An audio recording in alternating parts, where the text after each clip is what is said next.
Updated 3 October 2017, 2020 AEDT. The era of using a Google search to bypass a news website's paywall may be coming to an end.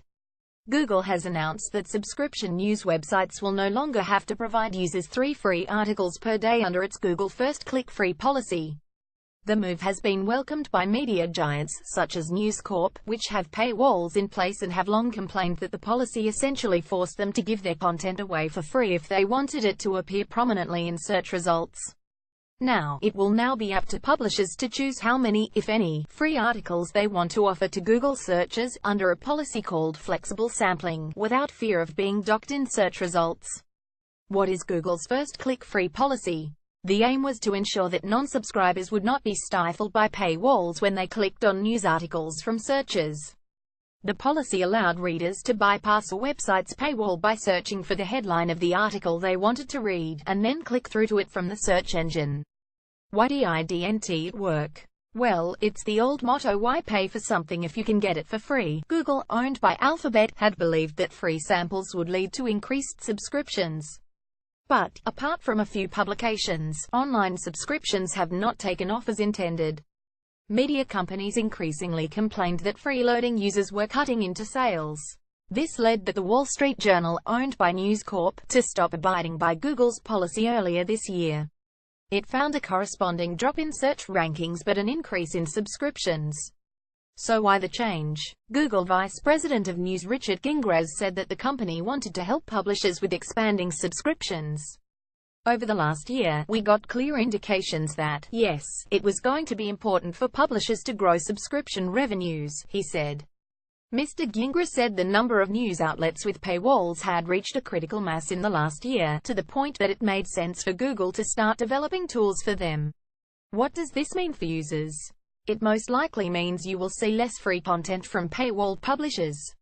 But Google is still advocating for some free content. While they are hoping to help publishers, they still suggest a try before you buy approach, which means publishers need to provide some form of free sampling to be successful on the internet. In the blog post announcing the decision, the company argues that if it's too little, then fewer users will click on the links to that content or share it, recommending that for most publishers, 10 articles per month is a good starting point. Users currently accessing 3 articles a day would lose access to roughly 80 articles a month, provided a publisher were to follow Google's 10 articles per month recommendation. How are they planning to do this?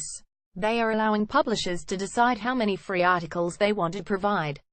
Google is also hoping to allow fast purchases of subscriptions that could take as little as a single click, Mr. Gingras said. They plan to do this by launching free software in the coming months for publishers that enables users to pay for content with credit card information that they have previously supplied to the search giant. Customers' names and emails would be shared with the publishers. A separate tool would give publishers data on how to maximize sign-ups with personalized offers to readers. Facebook, Alphabet's top rival in online advertising, is working on similar subscriber registration tools.